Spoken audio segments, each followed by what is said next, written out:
জান্নাত চির সুখের ঘর, জান্নাত চির সুখের ঘর। ওগো জানতে যদি তুমি,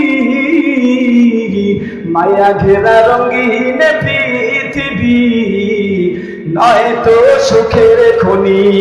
লিল্লাহে তাকবীর।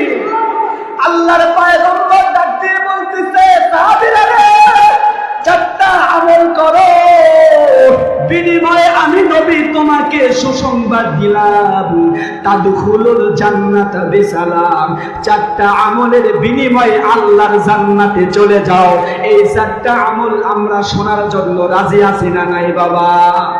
আল্লাহর পয়গম্বর বলতেছে, হাদিসে আসছে, নবী ডাক দিয়ে বলতেছে, ইয়া আইয়ুহান নাস আফশুস সালাম।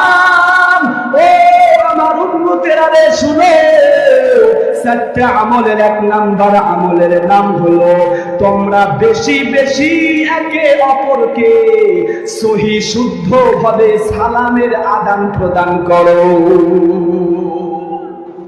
এক নাম্বার আমলের নাম কি? জোরে বলেন। সালাম। সালাম দেওয়ার কেমন ফায়দা বলবো?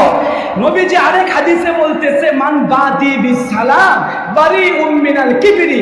নবী বলতেছে, ও উম্মতেরা রে, শোনা শোনা, সালামের আমল এটা এমন বরকতের আমল, আমার যে উম্মত সে কন্টিনিউ সালামের আদান প্রদান করবে, সালামের বদৌলতে আমার আল্লাহ পাক তার দিল থেকে অহংকার নামক রোগ আল্লাহ উঠায় দিবে। সুবহানাল্লাহ। কখন আমাদের মানুষদের এমন অবস্থা, লোকটা মুসলমান না হিন্দু কিছুই বোঝা যায় না, না তার গালে দাড়ি, না তার মুখে সালাম, না তার পরনে সুন্নতি পোশাক, দূর থেকে বোঝাই মুশকিল লোকটা মুসলমান না হিন্দু।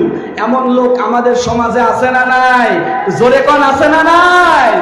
কেমন মুসলমান তুমি, কেমন মুসলমান, কেমন মুসলমান তুমি, কেমন মুসলমান, নামাজের সাথে নেই পরিচয়, পড়ো না কোরআন।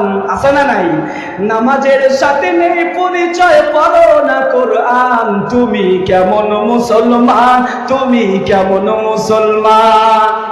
তুমি রমজান এলে রাখো না রোজা, দিনকে করো আঘাত, পয়সা কুড়ির নেই কো অভাব, দাও না তো যাকাত। আছে না নাই?